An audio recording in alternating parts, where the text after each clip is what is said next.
Hi friends, I am back. ಇವತ್ತು ನಾವು ಏನು ನೋಡೋಣ ಅಂದರೆ ಎಕನಾಮಿಕ್ ಸರ್ವೇದ ಕೆಲವೊಂದು ಚಾಪ್ಟರ್ಗಳನ್ನು ನೋಡೋಣ. ಓಕೆ, ಎಕನಾಮಿಕ್ ಸರ್ವೆ 2017 ಇದು KPSC ಅನ್ನೋ ಚಾನಲಿಂದ ಮಾಡಿಪಟ್ಟಿದ್ದು. Okay, things to be discuss ಒಳಗೆ ನಾವು ಏನು ನೋಡ್ತೀವಿ ಅಂತಂದ್ರೆ, ಫಸ್ಟಿಗೆ high power committee on redressal of regional imbalance ಅಂತ ಐತಿ. ಇದ್ರದ್ದು ಪಾಪ್ಯುಲರ್ ಹೆಸರೇನಪ್ಪ ಅಂತಂದ್ರೆ ನಂಜುಂಡಪ್ಪ ಕಮಿಟಿ ರಿಪೋರ್ಟ್ ಅಂತ ಕರಿತೀವಿ, ರೆಕಮೆಂಡೇಶನ್ಸ್ ಅಂತ ಕರಿತೀವಿ. ಅದ್ರ ಬಗ್ಗೆನೂ ನಾವು ನೋಡ್ತೀವಿ. ಓಕೆ, ಅದಾಗಿಂದ Malnad area development board, Bayaluseeme area development board, ಕರಾವಳಿ ಅಭಿವೃದ್ಧಿ ಪ್ರಾಧಿಕಾರ ಬಗ್ಗೆ ನೋಡ್ತೀವಿ. MP ಲಾಡ್ ಸ್ಕೀಮ್ ಬಗ್ಗೆ ಮೆನ್ಷನ್ ಮಾಡ್ಯಾರ ಈ ಚಾಪ್ಟರ್ದಾಗ. ಆಮೇಲೆ ಆರ್ಟಿಕಲ್ 371J ಬಗ್ಗೆ ಸ್ವಲ್ಪ ನೋಡ್ತೀವಿ. ಇದನ್ನ ಯಾವ ಚಾಪ್ಟರ್ ಡಿಸ್ಕಸ್ ಮಾಡತ್ತೀನಿ ಅಂದ್ರೆ chapter 14 of economic survey, Karnataka economic survey. Okay, ಈ ಚಾಪ್ಟರ್ ನಾನು 2 ವಿಡಿಯೋದಾಗ ಬಿಡ್ತೇನೆ.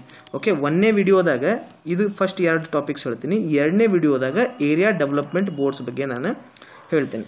ಓಕೆ, ನೆಕ್ಸ್ಟ್ ಇನ್ನೊಂದು ಏನೈತಪ್ಪ ಅಂತಂದ್ರೆ, ಇದು ಎಕನಾಮಿಕ್ ಸರ್ವೆ ಫುಲ್ ಮಾಡ್ತೀನೋ ಇಲ್ಲೋ ನನಗೆ ಅಷ್ಟು ಖಾತ್ರಿ ಇಲ್ಲ. ಕೆಲವೊಂದು ಚಾಪ್ಟರ್ಸನ್ನು ಮಾಡ್ತೀನಿ, ಇದು ಕೆಲವೊಂದು ಚಾಪ್ಟರ್ಸ್ ಮಾಡೋದ್ರಿಂದ ನಿಮ್ಮ ವರ್ಕನ್ನು ಹಗರ್ ಮಾಡ್ಬೇಕನ್ನೋದು ನನ್ನ ಮೇಜರ್ ಉದ್ದೇಶ. ಫುಲ್ ಚಾಪ್ಟರ್ ಮಾಡೋದಕ್ಕೆ ಆಗೋದಿಲ್ಲ. ಯಾಕಪ್ಪ ಅಂತಂದ್ರೆ 800 ಪೇಜಸ್ ಅದ, ಅದ್ರದ್ದು ನಾನು ನೋಟ್ಸ್ ಮಾಡ್ಬೇಕಂದ್ರೆ ಟೈಮ್ ಭಾಳ ಹೋಗ್ತದೆ. ಆಮೇಲೆ 3 to 4 hours ಖರ್ಚಾಗ್ತೈತಿ ನಾವೊಂದು ವಿಡಿಯೋ ಮಾಡಬೇಕಾದ್ರೆ, ಅಪ್ಲೋಡ್ ಮಾಡಬೇಕಾದ್ರೆ, ಎಡಿಟ್ ಮಾಡಬೇಕಾದ್ರೆ. ಸೊ ನಿಮ್ಮ ಕೆಲಸ ಹಗರ್ ಮಾಡ್ಲಿಕ್ಕೆ ನಾನು ಕೆಲವೊಂದು ರಿಸ್ಟ್ರಿಕ್ಟೆಡ್ ಚಾಪ್ಟರ್ಸ್ ಅನ್ನು ಮಾಡ್ತೀನಿ. ಆ ಚಾಪ್ಟರ್ಸ್ ಬಿಟ್ಟು ನೀವು ಬೇರೆ ಚಾಪ್ಟರ್ಸ್ ಓದ್ಬೋದು. ಅದೇ ರೀತಿ ಏನಪ್ಪಾ ಅಂತಂದ್ರೆ ಒಂದು ಡಿಸ್ಕ್ಲೇಮರ್ ಐತಿ, ಏನಂತಂದ್ರೆ ಯಾರ್ದಾದ್ರೂ ನಾ ಎಕ್ಸ್ಪ್ಲೇನ್ ಮಾಡೋದ ರಿಲಿಜನ್ ಬಗ್ಗೆ ಹರ್ಟ್ ಆಗ್ತಿತ್ತು, ಇಲ್ಲ ನನ್ನ ಲ್ಯಾಂಗ್ವೇಜ್ ಬಗ್ಗೆ ಯಾರಿಗಾದ್ರೂ ಏನಾದರೂ ಪ್ರಾಬ್ಲಮ್ ಇತ್ತಪ್ಪ ಅಂತಂದ್ರೆ ಅಡ್ವಾನ್ಸ್ನಾಗ ನಾನು ಸಾರಿ ಹೇಳ್ತೀನಿ. ಯಾಕಂತಂದ್ರೆ ಸ್ವಲ್ಪ ಮಂದಿಗೆ ರಿಲಿಜಿಯಸ್ ಸೆಂಟಿಮೆಂಟ್ ಹರ್ಟ್ ಆಗಿತ್ತಂತ ಲಾಸ್ಟ್ ವೀಕ್ನಾಗ ಅವ್ರೇನೋ ಕಮೆಂಟ್ ಮಾಡಿದ್ರು. ಈ ಯೂಟ್ಯೂಬ್ ಚಾನಲನ್ನು ಬ್ಲಾಕ್ ಮಾಡಕ್ಕೆ ನಾನೇನೋ ಈ ಯೂಟ್ಯೂಬ್ ಚಾನಲನ್ನು ಬಂದ್ ಮಾಡ್ಬೇಕಂತ ಏನೋ ಕಮೆಂಟ್ ಹೊಡೆದಿದ್ರು. ಓಕೆ, ಅವ್ರಿಗೆ ಬಿಟ್ಟಿದ್ದದು, ನಾ ಅಂತೂ ಬಂದ್ ಮಾಡೋದು ನೋಡೋಣಂತ ಮುಂದೆ. ಓಕೆ, ಆದರೆ ನಾ ಹೇಳೋದೇನಪ್ಪ ಅಂತಂದ್ರೆ, ಒಂದು ವೇಳೆ ಇವ್ರು ಏನಾದರೂ ಯೂಟ್ಯೂಬಿಗೆ ರಿಪೋರ್ಟ್ ಮಾಡೋದಂದ್ರೆ ಚಾನಲ್ ಒಮ್ಮೆ ಬಂದ್ ಮಾಡುವಂಥ ಚಾನ್ಸಸ್ ಇರ್ತೈತಿ. ಈ ರೀತಿ ಏನಾದರೂ ಚಾನಲ್ ಬಂದ್ ಆಯ್ತಪ್ಪ ಅಂತಂದ್ರೆ PK ಬಿಸ್ನೆಸಸ್ ಅಂತ ನಂದ ಒಂದು ಟೆಸ್ಟ್ ಯೂಟ್ಯೂಬ್ ಚಾನಲ್ ಮಾಡಿದ್ದೆ, ನಾ ಅಲ್ಲಿ ವಿಡಿಯೋ ಅಪ್ಲೋಡ್ ಮಾಡಕ್ಕೆ ಟ್ರೈ ಮಾಡ್ತೀನಿ. ಆಮೇಲೆ ಇನ್ನೊಂದು ಇಂಪಾರ್ಟೆಂಟ್ ಕೆಲಸ ಏನಪ್ಪ ಅಂತಂದ್ರೆ, ಲೈಕ್ ಮಾಡಿರಿ, ಶೇರ್ ಮಾಡಿರಿ, ಸಬ್ಸ್ಕ್ರೈಬ್ ಮಾಡಿರಿ. ಆಮೇಲೆ ನಾನು ನಿಮ್ಮ ಹಾಗೆ ಓದ್ತಿರ್ತೀನಿ, ನನ್ನ ಕಡೆದು ಏನಾದರೂ ತಪ್ಪಾತಂದ್ರೆ ಕರೆಕ್ಟ್ ಮಾಡಿರಿ, ಕಮೆಂಟ್ ಮಾಡಿ ಕೆಳಗೆ. ಓಕೆ, ಇವತ್ತು ನೋಡೋಣ ಮುಂದಿನ ಚಾಪ್ಟರ್ನಾಗ ನಾವು ಏನು ಕಲಿತೀವಿ ಅಂತ. ಚಾಪ್ಟರ್ ಹೆಸರು ಏನಪ್ಪ ಅಂತಂದ್ರೆ ಬ್ಯಾಲೆನ್ಸ್ಡ್ ರೀಜನಲ್ ಡೆವಲಪ್ಮೆಂಟ್. ಫಸ್ಟಿಗೆ ಬ್ಯಾಲೆನ್ಸ್ಡ್ ರೀಜನಲ್ ಡೆವಲಪ್ಮೆಂಟ್ ಅಂದ್ರೆ ಏನನ್ನು ತಿಳ್ಕೊನು. ಓಕೆ, ನಮ್ಮ ಕರ್ನಾಟಕ ಐತಂತ ಹೇಳ್ರಿ, ಕರ್ನಾಟಕ ಒಳಗೆ ಕೆಲವೊಂದು ಏರಿಯಾ ಭಾರಿ ಚಲೋ ಡೆವಲಪ್ಡ್ ಅದಾವ, ಕೆಲವೊಂದು ಏರಿಯಾ ಅಷ್ಟು ಚಲೋ ಡೆವಲಪ್ಡ್ ಇಲ್ಲ ಅಂತ ಹೇಳ್ರಿ. ಓಕೆ, ಈ ರೀತಿ ಕೆಲವೊಂದು ಏರಿಯಾ ಚಲೋ ಡೆವಲಪ್ಡ್ ಅದಾವ, ಕೆಲವೊಂದು ಚಲೋ ಡೆವಲಪ್ ಇಲ್ಲ. ಈ ರೀತಿ ಇಂಬ್ಯಾಲೆನ್ಸ್ ಇರೋದ್ರಿಂದ ಕೆಲವೊಂದು ರೀಜನ್ನಾಗ ಮತ್ತು ಇನ್ನೊಂದು ರೀಜನ್ನಾಗ ಚಲೋತ್ನಾಗ ಡೆವಲಪ್ ಇರೋದು, ಇನ್ನೊಂದು ರೀಜನ್ನಾಗ ಚಲೋತ್ನಾಗ ಡೆವಲಪ್ ಇಲ್ಲ. ಈ ರೀತಿ ಇಂಬ್ಯಾಲೆನ್ಸಿಗೆ ಏನಂತ ಕರಿತೀವಿ ನಾವು, ರೀಜನಲ್ ಇಂಬ್ಯಾಲೆನ್ಸ್ ಅಂತ ಕರಿತೀವಿ. Okay, regional imbalance. ಈ ರೀತಿ ಇಂಬ್ಯಾಲೆನ್ಸ್ ನಮ್ಮ ಸ್ಟೇಟ್ನಾಗ ಇರೋದನ್ನ ಅಡ್ರೆಸ್ ಮಾಡಲಿಕ್ಕೆ ಒಂದು ಹೈ ಪವರ್ ಕಮಿಟಿನ ಸ್ಥಾಪನೆ ಮಾಡ್ತಾರೆ.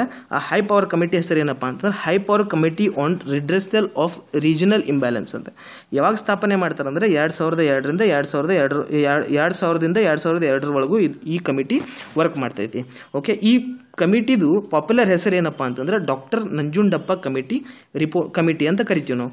ಓಕೆ, ಈ ಕಮಿಟಿ ಏನು ಮಾಡ್ತೈತೆ ಅಂತಂದ್ರೆ 35 ಸೋಶೋ ಎಕನಾಮಿಕ್ ಇಂಡಿಕೇಟರ್ಸ್ ಅನ್ನ ಬೇಸ್ ಆಗಿ ಇಟ್ಕೊಂಡು ಒಂದು ಇಂಡೆಕ್ಸ್ ಅನ್ನು ರೆಡಿ ಮಾಡ್ತೈತಿ. ಆ ಇಂಡೆಕ್ಸ್ ಹೆಸರು ಏನಪ್ಪಾ ಅಂತಂದ್ರೆ ಕಾಂಪ್ರಹೆನ್ಸಿವ್ ಕಂಪೋಸಿಟ್ ಡೆವಲಪ್ಮೆಂಟ್ ಇಂಡೆಕ್ಸ್ ಅಂತ.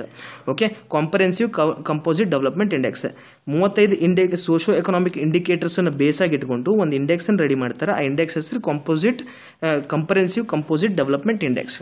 ಓಕೆ, ಈ ಇಂಡೆಕ್ಸ್ ಪ್ರಕಾರ 414 ತಾಲೂಕು ನಮ್ಮ ಸ್ಟೇಟ್ ಒಳಗೆ ಏನದಾವ ಅವು ಬ್ಯಾಕ್ವರ್ಡ್ ಅಂತೇಳಿ ಈ ಕಮಿಟಿ ಒಂದು ರಿಪೋರ್ಟ್ ಹೇಳೈತಿ. ಇವು ಬ್ಯಾಕ್ವರ್ಡ್ ತಾಲೂಕುಗಳನ್ನು ಮತ್ತೆ ಫರ್ದರ್ ಡಿವೈಡ್ ಮಾಡಿವನು ಎದ್ರ ರೀತಿ ಹೆಂಗೆ ಅಂತಂದ್ರೆ ಮೋಸ್ಟ್ ಬ್ಯಾಕ್ವರ್ಡ್ ತಾಲೂಕ್ಸ್ ಅಂತ ಅದಾವ, ಆಮೇಲೆ ಮೋರ್ ಬ್ಯಾಕ್ವರ್ಡ್ ತಾಲೂಕ್ಸ್ ಮತ್ತು ಬ್ಯಾಕ್ವರ್ಡ್ ತಾಲೂಕ್ಸ್. ಇವು ಮೋಸ್ಟ್ ಬ್ಯಾಕ್ವರ್ಡ್, ಮೋರ್ ಬ್ಯಾಕ್ವರ್ಡ್ ಮತ್ತು ಬ್ಯಾಕ್ವರ್ಡ್ ತಾಲೂಕನ್ನು ಹೆಂಗೆ ನಾವು ಕ್ಲಾಸಿಫೈ ಮಾಡಿವ ಅಂತಂದ್ರೆ ಕಂಪ್ರಹೆನ್ಸಿವ್ ಕಂಪೋಸಿಟ್ ಡೆವಲಪ್ಮೆಂಟ್ ಇಂಡೆಕ್ಸ್ ಒಳಗೆ 0.53 ದಿಂದ 0.79 ವರೆಗೂ ಇವರು ಈ ತಾಲೂಕದ ರೇಟಿಂಗ್ ಇತ್ತು, ಈ ರೇಂಜ್ನ ರೇಟಿಂಗ್ ಇತ್ತಂತಂದ್ರೆ ಆ ತಾಲೂಕು ಮೋಸ್ಟ್ ಬ್ಯಾಕ್ವರ್ಡ್ ತಾಲೂಕು ಆಗ್ತದೆ. ಅದೇ ರೀತಿ 0.80 ದಿಂದ 0.88 ಒಳಗೆ ಏನಾದರೂ ಇದ್ರದ್ದು ಈ ಕಂಪ್ರಹೆನ್ಸಿವ್ ಕಂಪೋಸಿಟ್ ಡೆವಲಪ್ಮೆಂಟ್ ಇಂಡೆಕ್ಸ್ ಏನಾದರೂ ಇವು ತಾಲೂಕದ ರೇಟಿಂಗ್ ಇತ್ತಂತಂದ್ರೆ ಆ ತಾಲೂಕುಗಳನ್ನು ಮೋರ್ ಬ್ಯಾಕ್ವರ್ಡ್ ಏರಿಯಾದಾಗ ನಾವು ಇಲ್ಲಿ ಕ್ಲಾಸಿಫೈ ಮಾಡ್ತೀವಿ. ಅದೇ ರೀತಿ 0.89 ದಿಂದ 0.99 ರೇಂಜ್ ಒಳಗಿತ್ತಂತಂದ್ರೆ ಅದು ಬ್ಯಾಕ್ವರ್ಡ್ ತಾಲೂಕು ಅಂತ ನಾವು ಕ್ಲಾಸಿಫೈ ಮಾಡ್ತೀವಿ. ಈ ಮೋಸ್ಟ್ ಬ್ಯಾಕ್ವರ್ಡ್ ತಾಲೂಕು ಒಳಗೆ 39 ತಾಲೂಕ್ಸ್ ಅದಾವ. ಈ 39 ತಾಲೂಕು ಒಳಗೆ 21 ಗುಲ್ಬರ್ಗಾ ಡಿವಿಷನ್ ಒಳಗೆ ಡಿವಿಷನ್ ಅನ್ನತ್ತೀನಿ ನಾನು. ಓಕೆ, 26 ಏನದಾವಪ್ಪ ಅಂತಂದ್ರೆ ಟೋಟಲ್ 4 ಕರ್ನಾಟಕ ಒಳಗೆ ಅದಾವ. ಓಕೆ, ಟೋಟಲಿ ಬ್ಯಾಕ್ವರ್ಡ್ ಏರಿಯಾ 35 ಅದಾವ, ಮೋರ್ ಬ್ಯಾಕ್ವರ್ಡ್ ಏರಿಯಾ 40 ಅದಾವ, ಮೋಸ್ಟ್ ಬ್ಯಾಕ್ವರ್ಡ್ 39 ಅದಾವ. ಆಮೇಲೆ ರಿಲೇಟಿವ್ಲಿ ಡೆವಲಪ್ಡ್ ತಾಲೂಕ್ಸ್ ಅಂತ ಅದಾವ, ಅವು 61 ಅದಾವ. ಇವು ಅಷ್ಟೂ ಕೂಡಿಸಿದ್ರೆ 178 ತಾಲೂಕು ಅದಾವ ಟೋಟಲಿ ಈ ರೀತಿ ಬ್ಯಾಕ್ವರ್ಡ್ನಾಗ. ಓಕೆ ಸ್ಟೇಟ್ ಒಳಗೆ. Okay relatively developed, backward, more backward ಮತ್ತು ಮೋಸ್ಟ್ ಬ್ಯಾಕ್ವರ್ಡ್ ಟೋಟಲ್ ಎಲ್ಲ ಕೂಡಿ 75. ನಾ ಬ್ಯಾಕ್ವರ್ಡ್ ಬಗ್ಗೆ ಅಷ್ಟೇ ಹೇಳತ್ತೀನಿ. ಓಕೆ ನೆಕ್ಸ್ಟ್ ಈ ಕಮಿಟಿದು ಮೇಜರ್ ರೆಕಮೆಂಡೇಶನ್ ಏನಿದ್ವಪ್ಪ ಅಂತಂದ್ರೆ ಇನ್ಸ್ಟಿಟ್ಯೂಷನಲ್ ಸಪೋರ್ಟ್ ಕೊಡ್ರಿ ಈ ಏರಿಯಾಸ್ ಒಳಗೆ ಅಂತ ಹೇಳ್ತಾರೆ. ಅದೇ ರೀತಿ ಇನ್ಸ್ಟಿಟ್ಯೂಷನಲ್ ಸಪೋರ್ಟ್ ಕೆಲವೊಂದು ಏರಿಯಾದಾಗ ಕೊಟ್ಟಾರೆ, ಅವು ಕೆಲವೊಂದು ಡೆವಲಪ್ಡ್ ಆಗ್ಯಾವ, ಕೆಲವೊಂದು ಡೆವಲಪಿಂಗ್ ಆಗದಾವ, ಅವು ಯಾವ ಅನ್ನೋದು ನೋಡ್ಕೊಳ್ಳೋಣ. ಓಕೆ ಸೆಂಟ್ರಲ್ ಯೂನಿವರ್ಸಿಟಿನ ಎಸ್ಟಾಬ್ಲಿಷ್ ಮಾಡಿ ಅಂತ ಹೇಳ್ಯಾರ ಕಲಬುರಗಿ ಒಳಗೆ, ಈಗ ಆಲ್ರೆಡಿ ಎಸ್ಟಾಬ್ಲಿಷ್ಡ್ ಐತಿ. ಆಮೇಲೆ ಹೈಕೋರ್ಟ್ ಬೆಂಚಸ್ನ ಧಾರವಾಡ ಮತ್ತು ಕಲಬುರಗಿ ಒಳಗೆ ಮಾಡಕ್ಕೆ ಹೇಳ್ಯಾರ, ಇದು ಆಲ್ರೆಡಿ ಕಂಪ್ಲೀಟ್ ಆಗೈತಿ. ಆಮೇಲೆ ವುಮನ್ ಯೂನಿವರ್ಸಿಟಿ ಮಾಡಕ್ಕೆ ಹೇಳ್ಯಾರ ವಿಜಯಪುರ ಒಳಗೆ, ಇದು ಕೂಡ ಆಗೈತಿ. ಆಮೇಲೆ ಕಲಬುರಗಿ ಒಳಗೆ IT ಪಾರ್ಕ್ ಮತ್ತು ಹುಬ್ಬಳ್ಳಿ ಒಳಗೂ IT ಪಾರ್ಕನ್ನು ಎಸ್ಟಾಬ್ಲಿಷ್ ಮಾಡೋದು. ಆಮೇಲೆ ಫುಡ್ ಪಾರ್ಕನ್ನು ಎಸ್ಟಾಬ್ಲಿಷ್ ಮಾಡೋದು. ನೆಕ್ಸ್ಟ್ ಫುಡ್ ಪಾರ್ಕ್ ಎಸ್ಟಾಬ್ಲಿಷ್ ಮಾಡೋದಾಯ್ತು. ಆಮೇಲೆ ಟೆಕ್ಸ್ಟೈಲ್ ಪಾರ್ಕ್ ಮತ್ತು ಏರ್ಪೋರ್ಟ್ ಮಾಡೋದು ಕಲಬುರಗಿ ಒಳಗೆ. ಆಮೇಲೆ 6 ಹೊಸ ಮೆಡಿಕಲ್ ಕಾಲೇಜಸನ್ನು ಸ್ಥಾಪನೆ ಮಾಡೋದು, ಎಲ್ಲಿ ಹಾಸನ, ಮಂಡ್ಯ, ಶಿವಮೊಗ್ಗ, ರಾಯಚೂರು, ಬೆಳಗಾವಿ ಮತ್ತು ಬೀದರ್ ಒಳಗೆ. ಆಮೇಲೆ ಧಾರವಾಡದಾಗ ಇರುವಂಥ ಮೆಂಟಲ್ ಹಾಸ್ಪಿಟಲ್ ಏನು ಮಾಡೋದು, ಅಪ್ಗ್ರೇಡ್ ಮಾಡೋದು. ಓಕೆ ಆಮೇಲೆ ಹಾರ್ಟಿಕಲ್ಚರ್ ಯೂನಿವರ್ಸಿಟಿ ಸ್ಥಾಪನೆ ಮಾಡೋದು ಬೆಂಗಳೂರು ಒಳಗೆ, ಬಾಗಲಕೋಟೆ ಒಳಗೆ. ಆಮೇಲೆ ಹಾರ್ಟಿಕಲ್ಚರ್ ಕಾಲೇಜನ್ನು ಬೀದರ್ ಒಳಗೆ ಸ್ಥಾಪನೆ ಮಾಡೋದು. ಆಮೇಲೆ ಕರ್ನಾಟಕ ವೆಟರ್ನರಿ ಮತ್ತು ಫಿಶರಿ ಸೈನ್ಸ್ ಯೂನಿವರ್ಸಿಟಿ ಬೀದರ್ ಒಳಗೆ ಎಸ್ಟಾಬ್ಲಿಷ್ ಮಾಡೋದು. ಇವೆರಡು ಪಾಯಿಂಟ್ ಅಷ್ಟು ಇಂಪಾರ್ಟೆಂಟ್ ಇಲ್ಲ, ಅದು ಹೇಳಿಲ್ಲ. ಓಕೆ ಡೈರಿ ಸೈನ್ಸ್ ಕಾಲೇಜ್ ಏನಪ್ಪ ಅಂತಂದ್ರೆ ಕಲಬುರಗಿ ಒಳಗೆ ಎಸ್ಟಾಬ್ಲಿಷ್ ಮಾಡೋದು. ಆಮೇಲೆ ಕಸ್ತೂರ್ಬಾ ಕಾಲೇಜ್ ಅಂತ, ಕಸ್ತೂರ್ಬಾ ಸ್ಕೂಲ್ಸನ್ನು ಮಾಡೋದು, ಕಾಲೇಜ್ ಅಲ್ಲ ಸ್ಕೂಲ್ಸನ್ನು ಮಾಡೋದು ಎಲ್ಲಿ ಅಂತಂದ್ರೆ 39 ಮೋರ್ ಬ್ಯಾಕ್ವರ್ಡ್ ತಾಲೂಕು ಒಳಗೆ.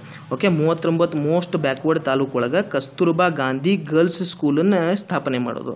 Okay next special development plan ಅಂತ ಐತಿ, ಸ್ಪೆಷಲ್ ಡೆವಲಪ್ಮೆಂಟ್ ಪ್ಲ್ಯಾನ್ ಮಾಡಿರಿ ಅಂಥೇಳಿ ಇದು ಒಂದು ಮೇಜರ್ ರೆಕಮೆಂಡೇಶನ್ ನಂಜುಂಡಪ್ಪ ಕಮಿಟಿದು.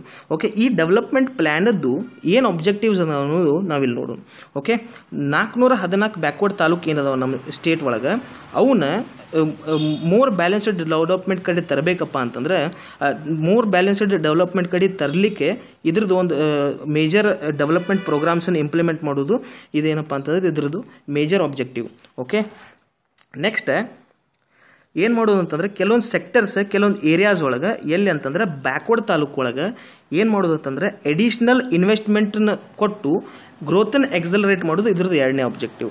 ಓಕೆ ಆಮೇಲೆ ಕೆಲವೊಂದು ಬ್ಯಾಕ್ವರ್ಡ್ ಏರಿಯಾಸ್ ಒಳಗೆ ಏನು ಮಾಡೋದಪ್ಪ ಅಂದರೆ ಇನ್ಫ್ರಾಸ್ಟ್ರಕ್ಚರ್ ಬಿಲ್ಡ್ ಮಾಡೋದು, ಇನ್ಫ್ರಾಸ್ಟ್ರಕ್ಚರನ್ನು ಪ್ರೋತ್ಸಾಹ ಕೊಡೋದು.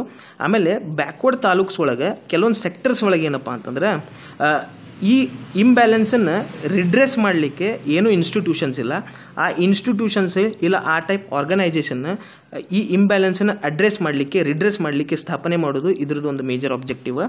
ಓಕೆ ಆಮೇಲೆ ಕೆಲವೊಂದು ಸೆಕ್ಟರ್ ಒಳಗೆ ಎಲ್ಲಿ ಲ್ಯಾಗ್ ಆಗ್ತೈತಿ ಆ ಸ್ಟೇಟ್ ಎವರೇಜ್ಗಿಂತ ಆ ಏರಿಯಾ ಒಳಗೆ ಏನು ಮಾಡೋದಪ್ಪ ಅಂದ್ರೆ ಸೆಕ್ಟರ್ ಸ್ಪೆಸಿಫಿಕ್ ಸ್ಕೀಮ್ಸನ್ನು ಬ್ಯಾಕ್ವರ್ಡ್ ತಾಲೂಕು ಒಳಗೆ ಇಂಪ್ಲಿಮೆಂಟ್ ಮಾಡೋದು. ಕೆಲವೊಂದು ಏರಿಯಾ ಇರ್ತಾವೆ, ಮ್ಯಾನುಫ್ಯಾಕ್ಚರಿಂಗ್ ಇರ್ಬೋದು, ಇಲ್ಲ ಪ್ರೊಡಕ್ಷನ್ ಸೆಕ್ಟರ್ ಇರ್ಬೋದು, ಸರ್ವಿಸ್ ಇರ್ಬೋದು, ಈ ರೀತಿ ಯಾವುದಾದ್ರೂ ಸ್ಟೇಟ್ ಎವರೇಜ್ಗಿಂತ ಕಮ್ಮಿ ಇತ್ತಪ್ಪ ಅಂದ್ರೆ ಆ ಏರಿಯಾ ಒಳಗೆ ಏನು ಮಾಡೋದು ಬ್ಯಾಕ್ವರ್ಡ್ ತಾಲೂಕು ಒಳಗೆ ಸ್ಪೆಸಿಫಿಕ್ ಸೆಕ್ಟೋರಿಯಲ್ ಸ್ಕೀಮನ್ನು ಇಂಪ್ಲಿಮೆಂಟ್ ಮಾಡೋದು. ಆ ರೀತಿ ಇಂಪ್ಲಿಮೆಂಟ್ ಮಾಡೋಂಥ ಪ್ರೋತ್ಸಾಹ ಕೊಡೋದು ಇದ್ರದ್ದು ಏನಪ್ಪ ಅಂತ ಸ್ಪೆಷಲ್ ಡೆವಲಪ್ಮೆಂಟ್ ಪ್ಲ್ಯಾನ್ ಅದು ಒಂದು ಆಬ್ಜೆಕ್ಟಿವ್, 5th ಆಬ್ಜೆಕ್ಟಿವ್. ಓಕೆ ಆಮೇಲೆ ಪ್ಲ್ಯಾನಿಂಗ್ ಅಥಾರಿಟಿಗೆ ಆ್ಯಕ್ಷನ್ ಪ್ಲ್ಯಾನ್ ಹೆಂಗೆ ಮಾಡ್ಬೇಕಂತಂದ್ರೆ ಪ್ರಯಾರಿಟಿ ಬೇಸಿಸ್ ಮ್ಯಾಗ ಮಾಡೋದು ಇದು ಸಜೆಷನ್ ಕೊಡ್ತೈತಿ ಸ್ಪೆಷಲ್ ಡೆವಲಪ್ಮೆಂಟ್ ಪ್ಲ್ಯಾನ್. 3 ಪ್ರಯಾರಿಟಿ ಮಾಡಂತ ಹೇಳ್ತಿ. 3 ಪ್ರಯಾರಿಟಿ ಯಾವುದಪ್ಪ ಅಂದ್ರೆ ಫಸ್ಟ್ ಪ್ರಯಾರಿಟಿ ಯಾರಿಗೆ ಕೊಡ್ಬೇಕಂತಂದ್ರೆ ಮೋಸ್ಟ್ ಬ್ಯಾಕ್ವರ್ಡ್ ತಾಲೂಕಿಗೆ ಕೊಡ್ಬೇಕು ಫಸ್ಟ್ ಪ್ರಯಾರಿಟಿ. ಸೆಕೆಂಡ್ ಪ್ರಯಾರಿಟಿ ಯಾರಿಗಂತಂದ್ರೆ ಮೋಸ್ಟ್ ಬ್ಯಾಕ್ವರ್ಡ್ ತಾಲೂಕಿಗೆ. ಬ್ಯಾಕ್ವರ್ಡ್ ತಾಲೂಕಿಗೆ ಏನಪ್ಪ ಅಂತಂದ್ರೆ 3rd ಪ್ರಯಾರಿಟಿ ಕೊಡ್ಬೇಕಂತ ಹೇಳ್ತಾರೆ.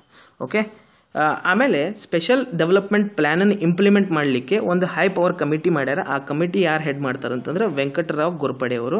ಓಕೆ ಈ ಸ್ಪೆಷಲ್ ಡೆವಲಪ್ಮೆಂಟ್ ಪ್ಲ್ಯಾನ್ ಇಂಪ್ಲಿಮೆಂಟ್ಗೋಸ್ಕರ ಏನು ಸ್ಪೆಷಲ್ ಕಮಿಟಿ ಮಾಡ್ಯಾರ ವೆಂಕಟರಾವ್ ಗೋರ್ಪಡೆ ಅವರು.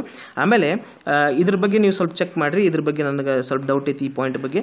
ಓಕೆ ಚೆಕ್ ಮಾಡಿ ನೀವು ಕೆಳಗೆ ಕಮೆಂಟ್ ಮಾಡಿರಿ, ಏನೋದು ನೋಡು. Okay thank you very much. ನೀವು ಇನ್ನೊಂದು ಇಂಪಾರ್ಟೆಂಟ್ ಕೆಲಸ ಏನು ಮಾಡಬೇಕಾಗಿತ್ತಪ್ಪ ಅಂತಂದ್ರೆ ಲೈಕ್ ಮಾಡಬೇಕು, ಶೇರ್ ಮಾಡಬೇಕು ಮತ್ತು ಸಬ್ಸ್ಕ್ರೈಬ್ ಮಾಡಬೇಕು. Okay thank you very much.